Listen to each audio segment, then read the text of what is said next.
Welcome to the Commissioner Corner podcast, episode number 27. It is December 2nd. We're here, and this is the MBL Season 28 Kickoff Special. I'm Lip, once again here with Bomber. How you doing tonight, Bomber? I'm doing great, man. Is it 27 episodes already, man? That's some crazy talk as we're approaching astronomical numbers right now. Once we get a little higher, man, how's Hop going to even be able to keep up, man? I heard he can only count to about 31. 31. That's a fairly high number. I would give or take 12 on the upswing on that. But yeah, man, great show today, Saturday. I'm excited. Lip put this show together. Delvar behind the scenes pulling the strings. So Lip, what's our first topic? What we got going on? Well, right away we're gonna look back on last night's doubleheader, MBL Live. We had two great games going on. And I really liked the first game because you got to see the Seahawks coming off of their visit to the Super Bowl against the Giants, which is a team that a lot of people thought would go against the would make it to the Super Bowl. And it was a good game. The Seahawks kind of trailed behind a little bit, but Thomas Rawls, man, he was so good for the Seahawks. Even though they weren't able to win the game, the Giants took that victory, 31-28. And the player of the game was Ingram for the Giants, tight end. Had a great game for them, and that's something that I didn't expect. Evan Ingram, 8 receptions, 124 yards. The Giants really focused on him, even with all their other weapons. They really let him run the offense, and that got them a big victory. Yeah, but are we seeing the real Seattle Seahawks week one? I don't think so. The last two seasons, if they told us anything, they told us this isn't a regular season team. This is a playoff team in Seattle. So while the Giants are out there winning these regular season accolades, Evan Ingram looking great, Davis Webb looking like he's returned to that rookie form that won him the MBL Season 26 Rookie of the Year and Season 26 Most Valuable Player Award, I still don't put much merit into that game, though it was a great game to watch. And Thomas Rawls is a beast. We see that every week. Now, he comes to play every week, and that might be his problem because he gets hurt towards the end of the season. And then what happens in the playoffs, they don't have Thomas Rawls, and it ends up hurting them, and then they got mopped by the Pittsburgh Steelers because Zach Center can only take you so far, and he actually took them a little further than that. Yeah, and the thing about the Seahawks is they start off the season with a loss, but They got to the Super Bowl at I think 9-7 last year, and that's impressive. So nobody should sleep on this team. Moving on to Game 2 of last night, we had a rematch of the AFC Championship from last year. We had the Pittsburgh Steelers and the Los Angeles Chargers. Almost forgot. Yeah, they're in LA, bro. The LA Who Chargers. Is this guy? Delvar, get this guy out of here. Who is this host? Jeez, what's going on? Let's start over. Here we go. LA Chargers. I forget. They got Jay Cutler leading them. I forget. I don't know what's what with the Chargers right now. And Jay Cutler, when asked about why he chose number 16 to come play with the Chargers, his third team in 3 years in this Madden cycle, you know what his response was? I said it on the broadcast last night. His response was, oh, Joe Montana. So the guy's wearing number 16 and is going to say he chose that number because of Joe Montana. I mean, that wasn't a Joe Montana-esque performance, would I say? I mean, it was against your Pittsburgh Steelers defense, but yeah, Jay Cutler did a lot better than people thought that he would do. He's kind of at the end of that career, but the Chargers felt that he was the better option last night, and he played well. Melvin Ingram was the star of their offense, and that ended up coming down. The Steelers taking the victory 42-37, but the Chargers are not out in the AFC. They have a great defense. And they will get it together as the season goes on. So we're going to move into our first topic of the Commissioner Corner podcast tonight. And we're talking about a team from the NFC that is building a very good roster. And it's going to start with this guy we're going to talk about. We're going to talk about the 49ers and their brand new weapon. And that's going to be rookie wide receiver Rashard Swann. And this guy had so much hype around him on draft night. Some people passed on him, took some other positions, didn't really want to take a shot on him. There were some questions about his speed, but his speed is just fine. Rashard Swann is going to be a star for the 49ers, and I'm excited to watch this guy develop for the 49ers in hopes of taking over that division someday. Yeah, the crazy thing about San Francisco, a team that really is trying to find, is it Warren Edelman, is it CJ Beathard? There's so many things. They brought in Sam Bradford a couple last season. It didn't work out. So the quarterback is a little up in the air. But you got Marquise Babers, Rashard Swann, who was the steal of the draft. How he fell number 9 to the San Francisco 49ers, I will never know in this draft. But we're also talking about the draft before they picked up Marquise Babers, another big wide receiver. He's 6'5", 221 pounds, Penn State University. You know about him, Lip. You're a big fan of Penn State. We watched him play in college. He's 24 years old. He was a 4-year. He went there as a senior. He just balled out. He really separated himself from the pack. Now, Rashard Swann, Marquise Babers. This might be the best duo I've ever seen in the NBL talent-wise. And, that's something to say. Now, if they can just get a quarterback around that, I think this team has some real potential. Yeah, and the quarterback is a huge question. You look at their week 1 game just happened against the Falcons. That's a good team. The Falcons won their division last year, so this isn't a bad loss by any means. 30-10, the Falcons take the victory. Babers had 2 receptions for 19 yards, and Swann had 2 receptions for 10 yards. But the real question that I'm looking at is Beathard, 6 for 16. Ailman even came into the game 2 for 7. So the quarterback position is a huge question around this team. I think now it's possible you could say you've got Babers, you've got Swann. Those are some elite weapons. Next draft, it could be quarterback time, and that could turn around this 49ers offense for sure. Yeah, and the crazy thing, we're both sitting here praising San Francisco, and we're thinking, San Francisco's on that opportunity to, in 2 to 3 seasons, you're going to see what they are. We're going to see, is this the real deal? Is this the real team? Is this a team that's really building towards something? Because I believe with the way the Seattle Seahawks play regular season football, there's an opening here to steal that division. And while they might be, Seattle that is, one of the best playoff teams maybe in NBL history, if they make another run again after a poor regular season, I'm going to say this team is just a playoff team, But there's an opportunity to steal that division for them. I mean, 9-7 is a beatable record, okay? Now, I want to also talk about, we're praising the Niners, and then we were dogging out. I don't know if we got Philly on a topic today. We're not talking about Philly today, are we? No, we're the Eagles. The Eagles essentially, and the Eagles should be running on themselves. They shouldn't even be using the word pass. They went with the wide receiver, number 1 overall, complete bust. The year before, they took a good wide receiver, maybe potential to be a great wide receiver. And Calvin Patrick, a big wide receiver. Him and Marquise Babers were the 2 wide receivers we both liked. Calvin Patrick went as a top 3, University of Georgia. Absolutely love him. Me and you have talked and praised Calvin Patrick, 6'6", 236. But we're dogging that team who made kind of similar picks to San Francisco outside of the bust they just chose, and they passed on Rashard Swann, which was horrible.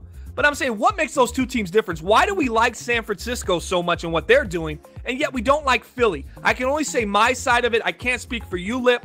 But when I look at Philly, I go, you had Alshon Jeffrey. You let him walk to waste a top 3 pick on a wide receiver when you have no quarterback. That, to me, makes no sense.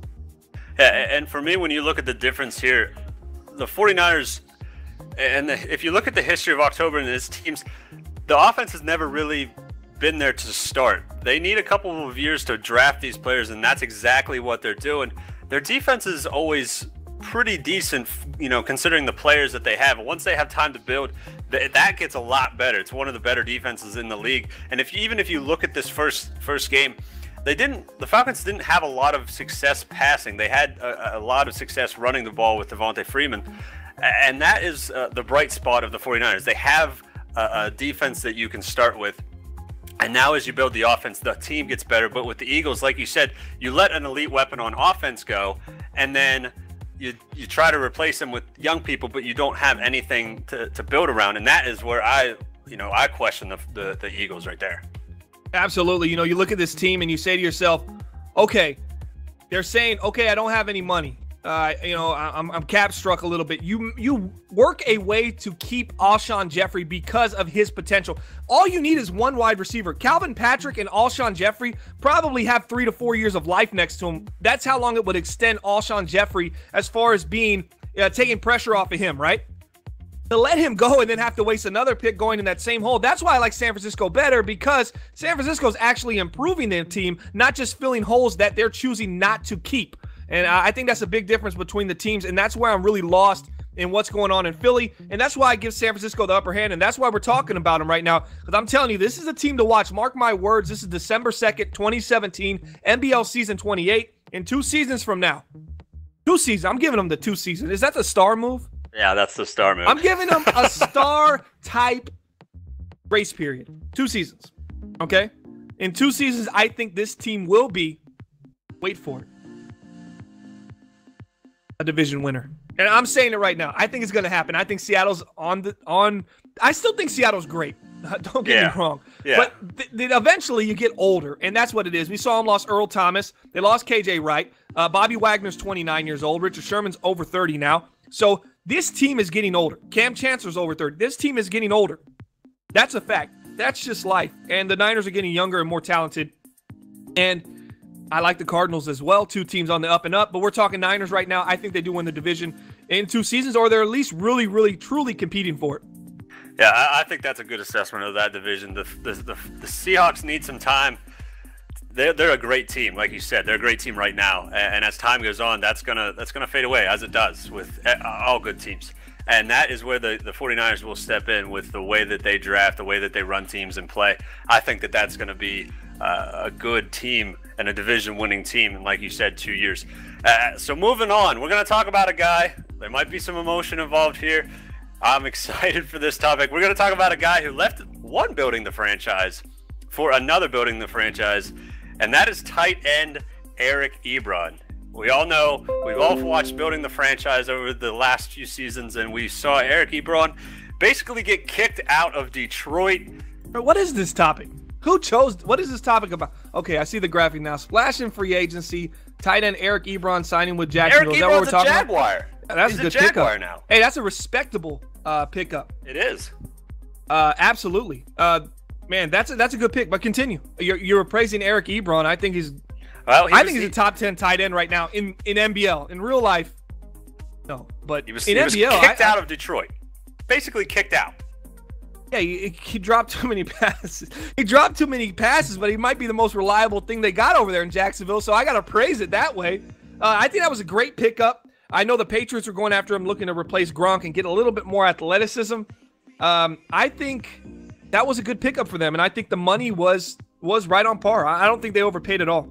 I agree. I think that that's a good move for them because they want so badly to get Leonard Fournette rolling on the ground. And Eric Ebron's not the greatest run blocker in the world, but he can run block, and then he is very much of a risk to defend in the passing game. And like you said, they didn't overpay. 4 years, $51 million.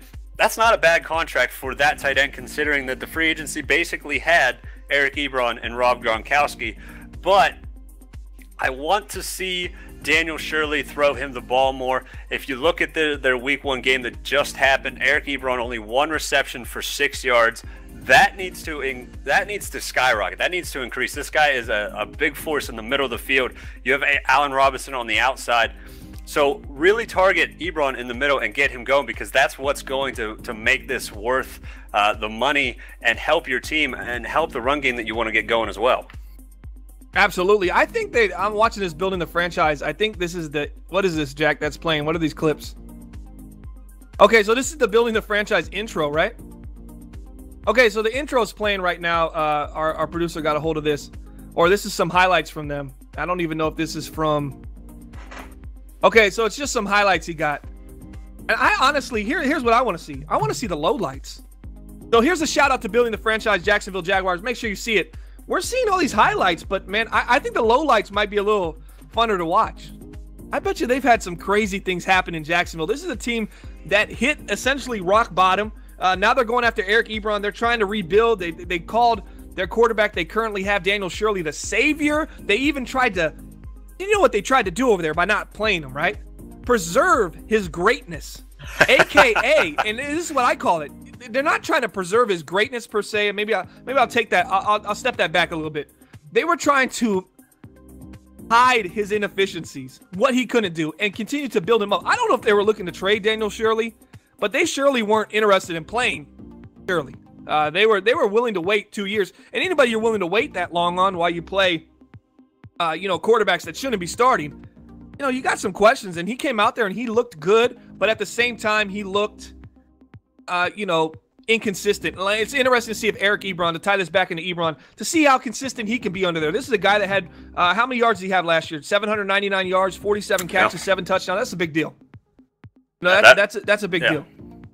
Yeah, and you talked about the Jaguars trying to not take steps back, but some unfortunate news. They actually took a lot of steps back as they finished week 1 with -4 rushing yards. And that is a big example of how this team continues to take steps backwards. But new weapons, new season, week 1, throw it away, start fresh in week 2. That's Eric Ebron joining the Jacksonville Jaguars. And we're going to move on. We're done with Ebron. We're kicking him out of CC. Great. Let's grade the signing, though. A to F, what we're going to give it. I'm going to give it a B+. I say it's a B+ because I think that team desperately needs, a young quarterback needs a security blanket. Daniel Shirley needs a security blanket. Eric Ebron's hand's a little sketchy, but I think he's got the athleticism to get open, and I just think he'll be on the same page with this guy. He's only 26 years old. He's got a lot of football left in front of him. I give it a B+ because I think it's going to drastically improve this team's passing game and give them something to look forward to. And the only reason why I wouldn't give it an A is just because the health of Eric Ebron has been so sketchy in the past. Giving him a 4-year deal and guaranteeing him that kind of money maybe could bite you in the butt towards the end, but a B+ for me. Where you at, Lip? I'm gonna go a little different of a route. I'm gonna say that it's a solid C, and it's not because of the player. It's not because of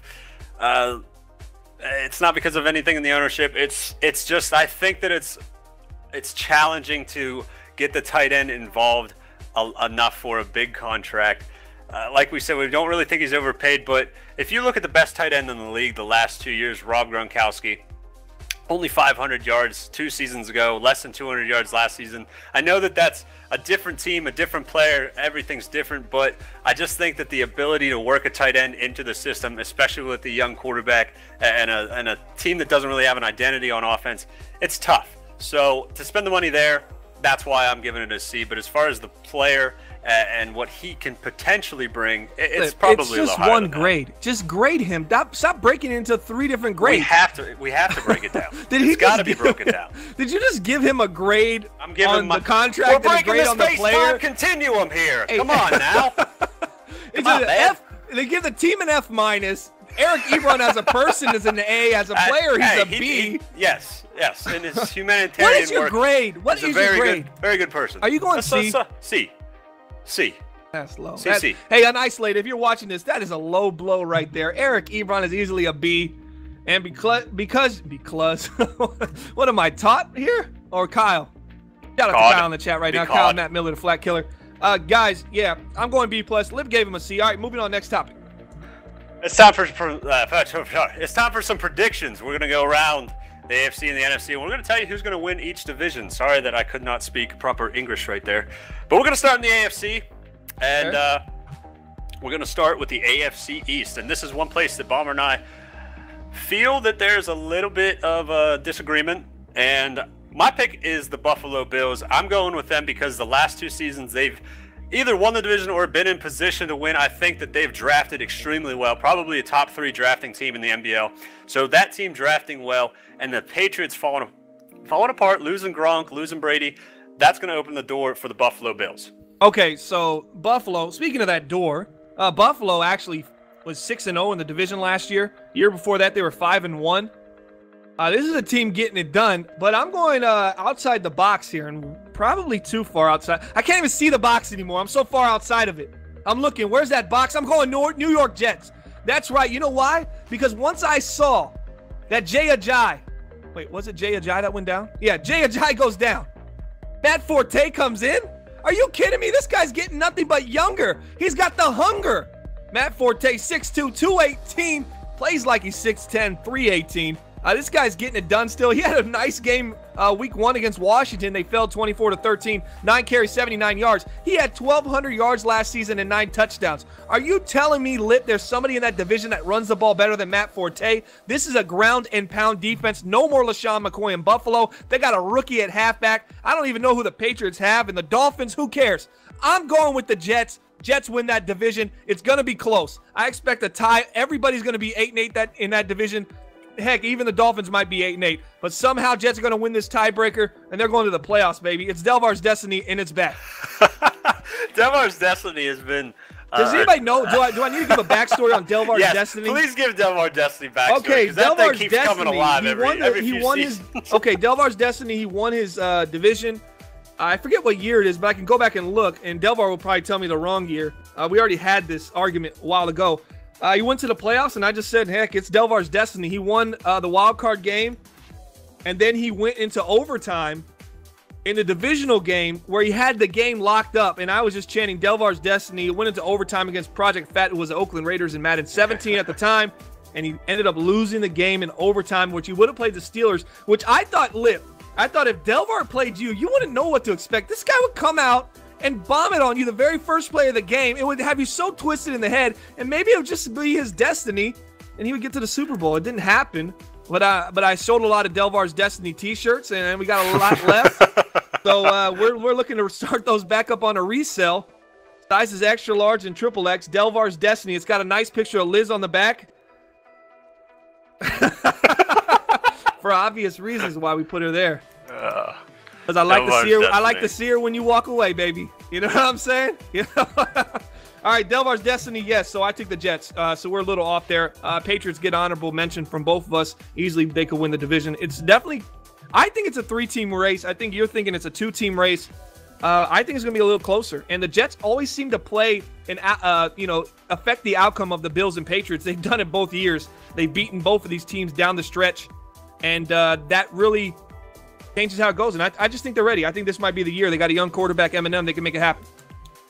Yeah, I do think it's a 3-team race. I think that all three of those teams will be in some position at some point. All right, let's move on. Let's go to the North. We've talked enough about the least. North is wrapped North, up. we're going Pittsburgh Steelers. Cleveland Browns get an honorable mention. They did improve their quarterback with Jameis Winston. We'll see how that plays out. Cincinnati Bengals were struck for a cap a little bit. And the Ravens, up and down team, a team that once was NBL season 26. They were sitting at 8-4. I played them. We were both 8-4 at the time.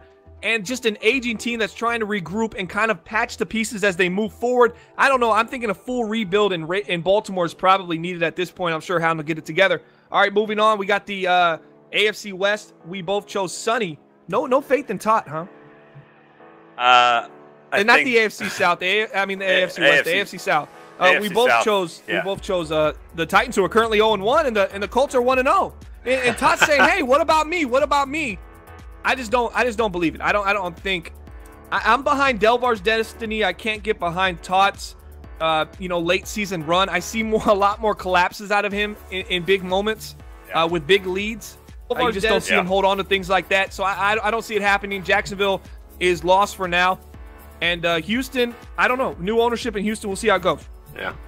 Yeah, and that's how it shakes out for me too. I think that the Titans hold on for now.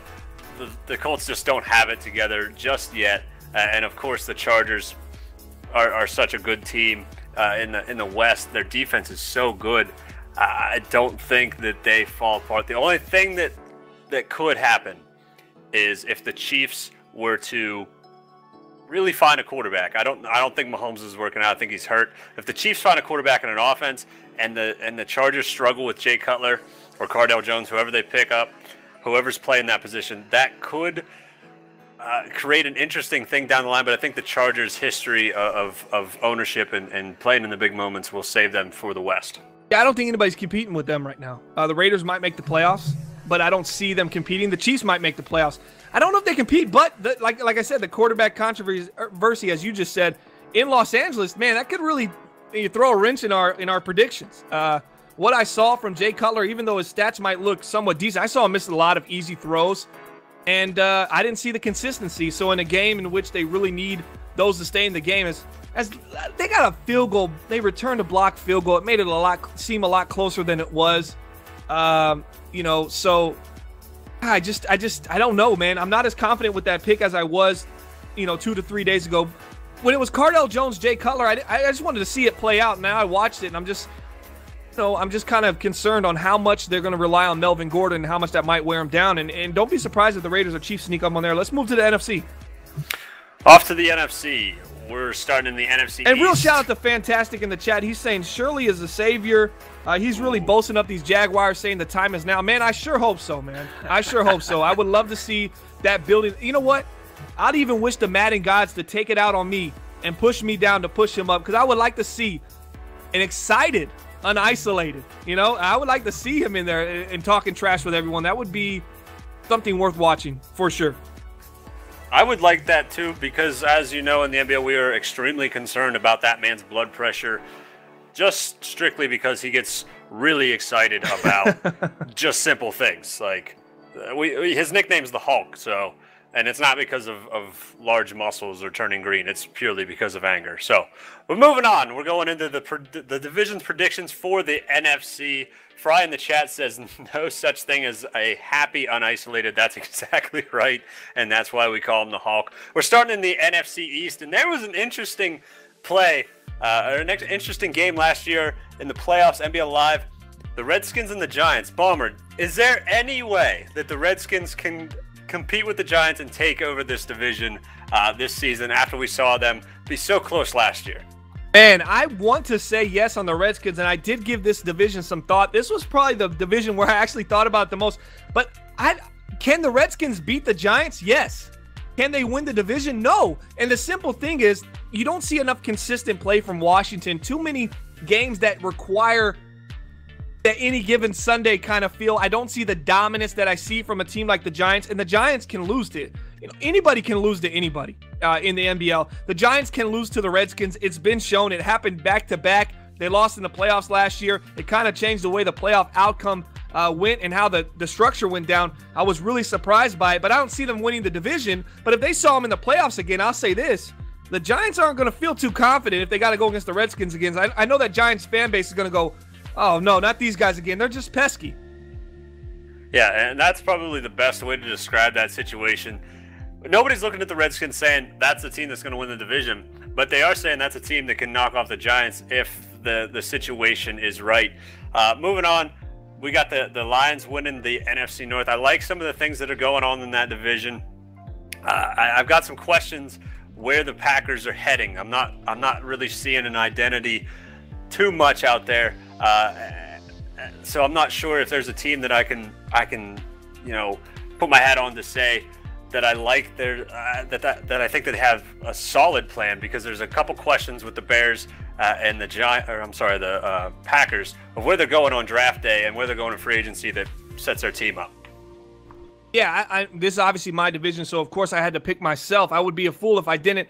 I think the Bears actually take the biggest dip this year. I do root for the Chicago Bears. Maybe not in Group Me, but I do root for the owner as a person. I give him an A as a team. Wait, I'm back to that with Lip again, huh?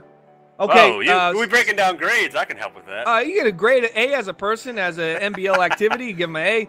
No, but I like the Bears. Any levels? I like where they're going. I just think that their talent isn't there yet, and I think that season 26 they kind of played outside of themselves, and a lot of games came down to a field goal. This division could go Vikings, Lions. In my looking back, taking a step back and looking at this division, there's just a lot of tough games from both of these teams, and Vikings came away with the thromping on the Lions in week 1. It got out of hand quick, and honestly, you take away the factors. Matt Stafford went down, Keith Marshall went down. It really didn't matter because the defense of the Lions was healthy, and that's what my bread and butter usually is. Trying to have a top 5 defense, a sneaky top 5 defense. They couldn't stop anything from Minnesota, and that's a concern moving forward. And that's why that division, man, it could be the Vikings again. But I don't see it being the Bears, though. And the Packers, as you said, I don't know the identity left. They drafted a halfback. So that division is very unique right now as opposed to the rest of the league. I would definitely say it's 3 teams deep. Yeah, and that's the thing that when we move on to the next division, there's 2 teams here that are fighting. They've switched, and they've got us disagreeing with each other. It's the NFC South. I went with the Falcons. You went with the Panthers. I went with the Falcons because I think that they have a new life on the defensive side of the ball that's finally going to stop Christian McCaffrey for the Panthers, and I think that they're going to be able to hold on and win this division back-to-back. I don't think that the Panthers are going to be able to come around again this year. So I went with the Falcons. I can't go with it. I just see the Panthers bouncing back. You got Heath Joyce, 10 of 14, 2 touchdowns start the season. They're 1-0. I think the passing game is going to pick up where it left off last season. This team just has a lot of talent. Kelvin Benjamin, they brought in Philip Dorsett. I hope he stays healthy. I think health is going to be a big concern, but the Falcons can't stay healthy either.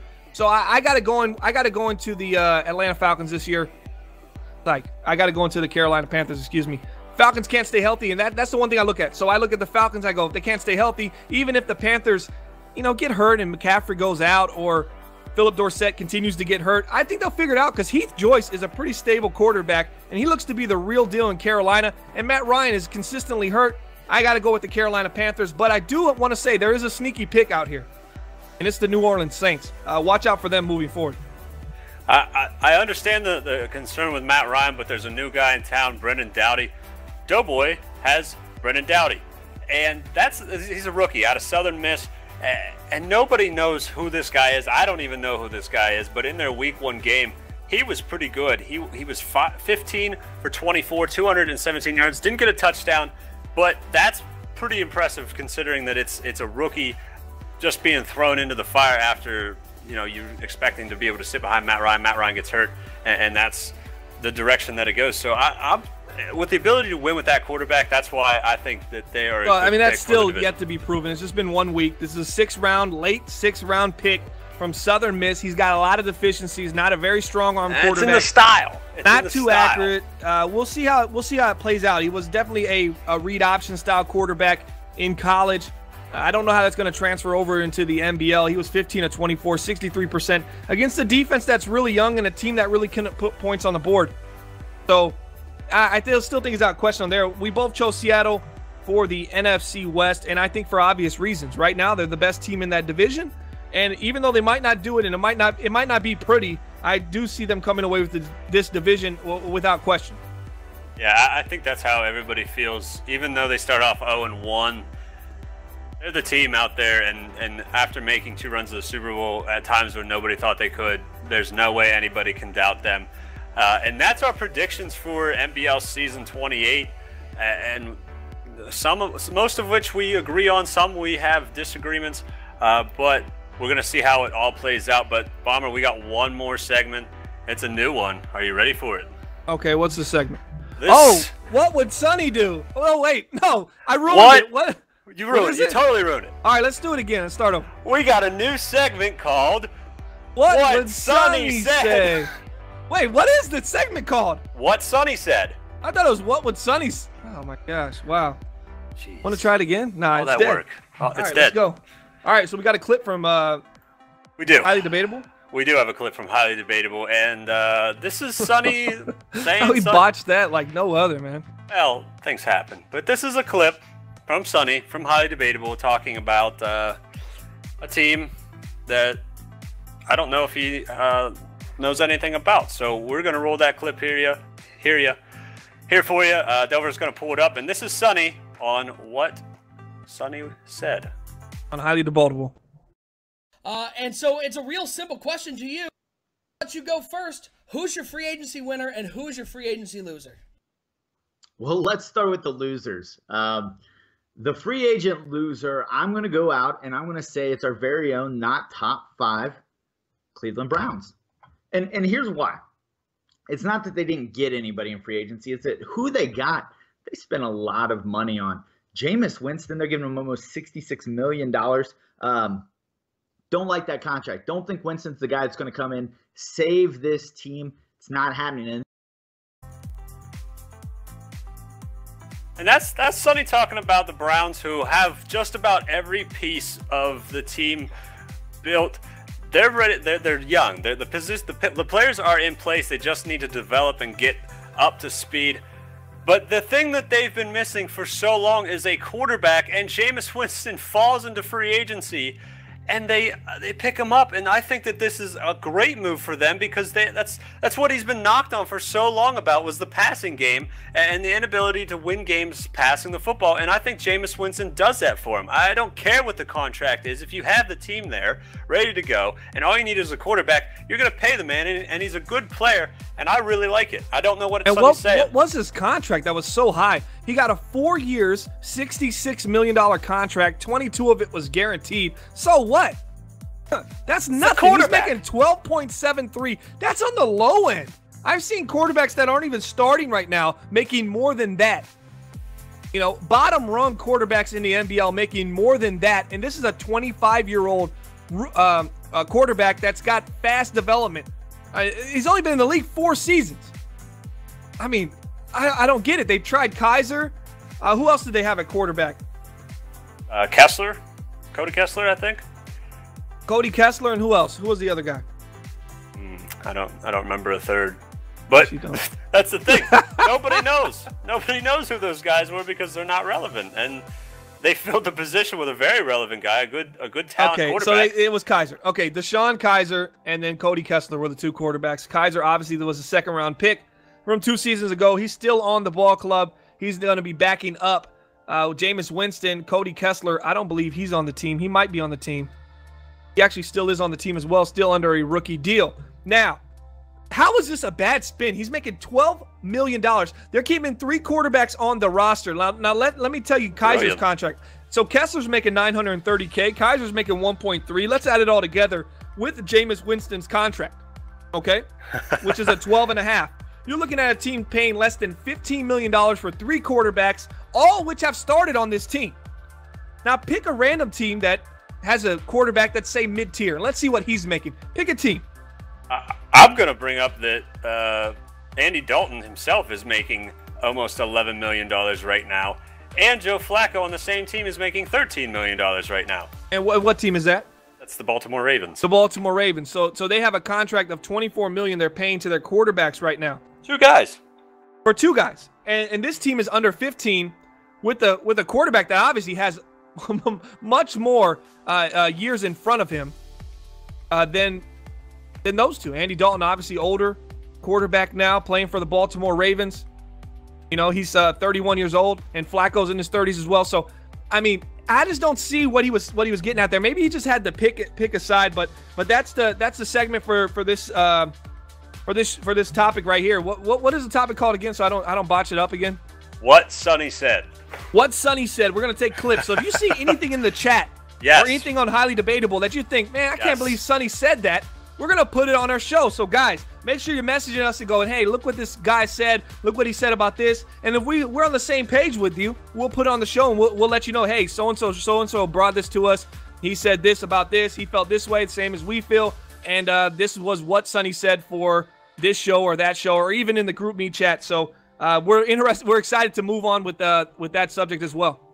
Yes, and even though we messed up our title for it, that's what it's going to be moving forward. I'm excited for it because I think everybody knows Sonny and I like to poke fun at each other, and that's a good opportunity to do so.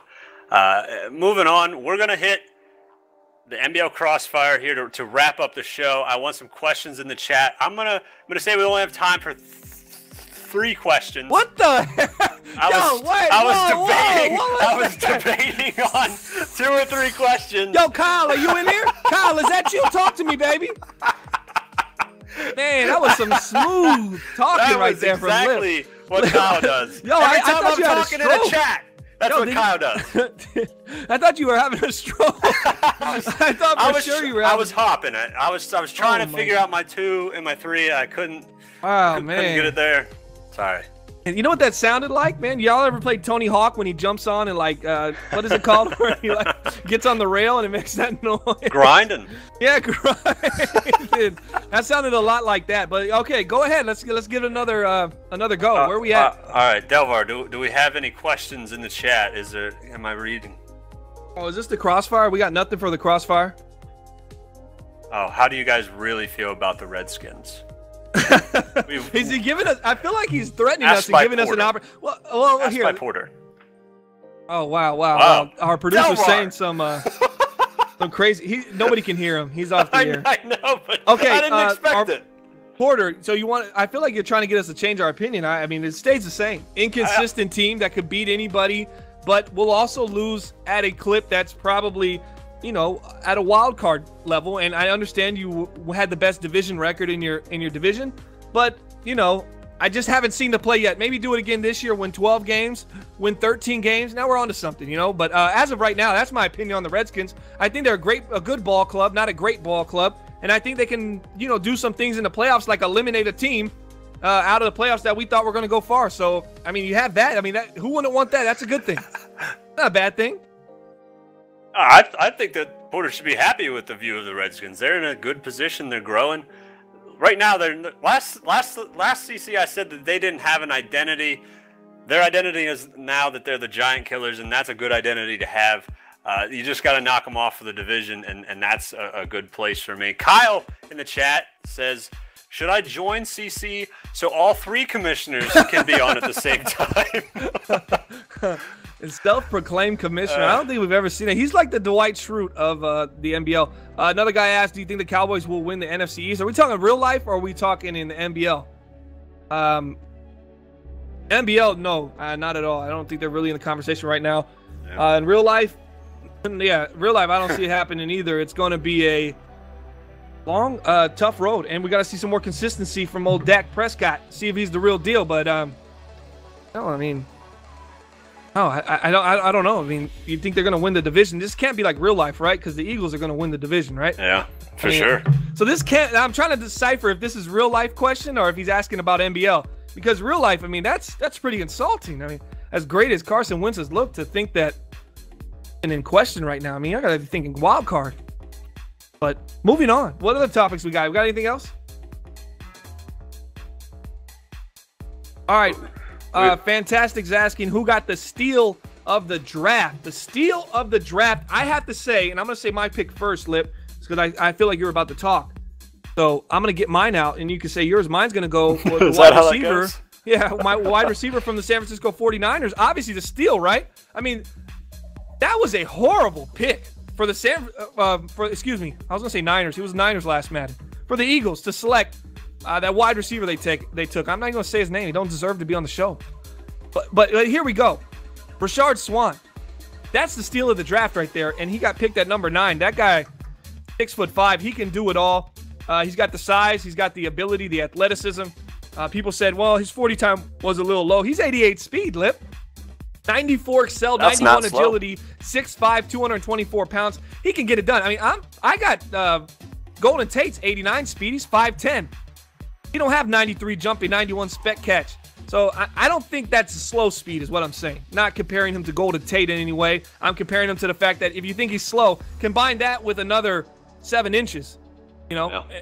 And it's just, he's fast enough, and he's got superior athleticism and spec catch and ability to high point pass, catch a ball. I mean, that's a steal of the draft for me. Where you at?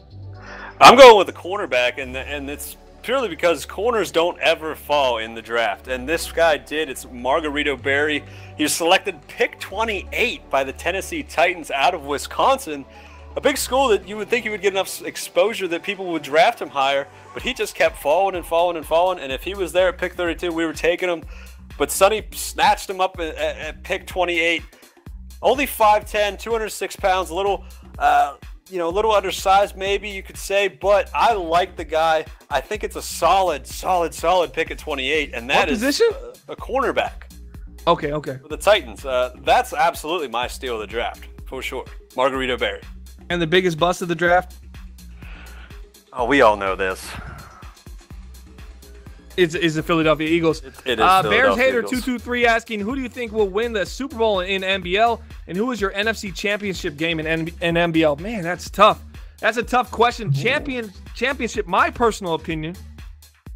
Man, I thought the Chargers were a tough number 2 for the Steelers, but I didn't see it, so I have the Steelers going back in the AFC. NFC, I'm gonna go with my boy Giants, man. I don't want to say myself ever. If I have to take me out of it and get my self-confidence away from it and take a step back, maybe Giants, Vikings, NFC Championship, and that's a tough game. And I'm not throwing shade at the Seattle Seahawks either. It could easily be them. But then again, the old Redskins could limp in and ruin it for everyone and beat one of these teams with no real identity to actually win a Super Bowl. That's one of the things. Though, get back to Porter. I think the Redskins lack an identity. Remember we talked about that a couple episodes, how important an identity is to be a Super Bowl team. What do you do well? What do you do great? You know, and the things that you don't do great, are you doing them good enough to hang with the big boys? And I don't see that with the Redskins, consistently at least. Yeah, I will go out on a limb, and I'm saying from the AFC, it is Sonny's year. He will represent the AFC in the Super Bowl. He got robbed last year, and everybody knows it. Yes, I agree, Delvar. If you could, and Sonny's going to make it from the AFC and the NFC Championship game. I like the Giants pick. But I think one of these guys from the NFC South, the Falcons or the Panthers, I actually think that the Panthers could get in as a wild card, make the NFC Championship against the Giants, and either one of those teams could go. I would edge out the Giants because I don't think the Panthers' pass defense is Super Bowl ready. So I think that could be my Super Bowl, the Giants and the Titans, and I would absolutely love to see that game go down. I'd love to see the Giants win that game. I think everybody would. That'd probably be a 31 out of 32. I can plug that anywhere against the Titans. I'm taking the other team. All right, guys, is that it for the show? That is it for the show. The only thing that I wanted to get out was the 3 and Out game show will be back next Commissioner Corner podcast. We didn't want to put it on this episode because we had so much to talk about with our predictions coming up for season 28. So next episode, we're going to be getting... I like this question. Bears Hater says, who do you think is the most underrated team in the MBL? Well... What do you think? Come on, say something. First thing that comes to your mind. Underrated. And what do we mean by underrated? Like not talked about at all and they're decent? Or like actually has an opportunity to actually win something and like actually are a real threat that we don't talk about? I think that is underrated. Somebody that you don't talk about that honestly could do something. And if that's the case, man, it's tough to say because we do talk about a lot of these teams often. I think one of the teams we don't talk about that could essentially kind of be underrated would be the Carolina Panthers, because I say that because not because they're this, top 3, top 4 team to win it all, but I think they actually could go on a run. As we talked about identity, they have an identity. Now, whether it's a one that's going to be successful against certain matchups, it's all about matchups with them. If they get in play the right teams at the right time, I think they got an opportunity if they're healthy to make a legit run. So that's my team as underrated. I don't see any other team that you could say is underrated or not talked about in my definition of underrated. I think that you could go with the Falcons in the same position. The problem is they're never healthy. If they get a decent quarterback that can stay healthy, they could be in that position. But like you said, once again, they really don't fit that identity card. I don't see them having an identity. I know that they have talent to drive the ball down the field, but I don't see them driving the ball down the field at a clip that I say, wow, that's a sustainable thing. I think the Panthers' running game is more sustainable, and their passing game is probably more consistent and more efficient at a baseline low. I always look at what a team would be at their lowest point, if it all hit the fan, if they were healthy. And I just think the Falcons could be healthy, and you could see 97 yards passing. I think the Panthers' baseline for running and the baseline for passing, I think they're just a little bit higher, and you're going to get a little bit more from that offense, and that defense, is surprisingly good. Yeah, I think that's probably the best team to pick because of, like you said, the ability to have Christian McCaffrey run them to wins. That's something that a lot of teams don't have, and that's what the Panthers rely on for their success. And that's the team that definitely could do some damage in the playoffs. So that's going to wrap up the show. Like I said, next episode we'll have the 3 and Out game show back. That's going to be the championship to see who goes on to face me. That's going to be OSU, our network director, against I think Kyle. Yeah, Kyle, and that's going to be on... that's going to be very entertaining to watch. It's going to be on the 15th or 16th of December, guys, so make sure you check that out, and that's going to do it for this episode. This was episode number 27, and we're going to see you next time on the MBL Network, guys. Thanks for tuning in with us. Yeah, and thanks for tuning in to us, and we will continue this show next week. And guys, don't forget, it's going to be episode 28 of the Commissioner Corner podcast. And don't forget to hit that like button and subscribe button and leave those comments, man. Let us know. We're always trying to change the show. And make sure you follow us on Twitter at Bomber League. Yeah, and also Twitter's where you're going to find a lot of stuff, guys. So that's going to do it for the show. We're going to wrap this up. Big shout out to Delvar behind the scenes pulling the strings. Obviously a big shout out to Eric G, our Saints owner, for getting these graphics made for us. His first crack work with us. Very good job. I like I like what his work is done, and that is going to wrap it up and for Eric the 27th episode. Eric G, real quick, Eric G, man, did a great job on those graphics that we said. I want to give a shout out to him personally myself, a personal shout out, not an indirect shout out through Lip to you. I want to give you one straight from me to you. Great job on those graphics this week. Make sure we get them 1920 by 1080 next time. Little pro tip for Eric G, and that's going to do it for the show. This is December 2nd, 2017, guys. Wow. 27 episodes in. We'll see you next time on the MBL Network.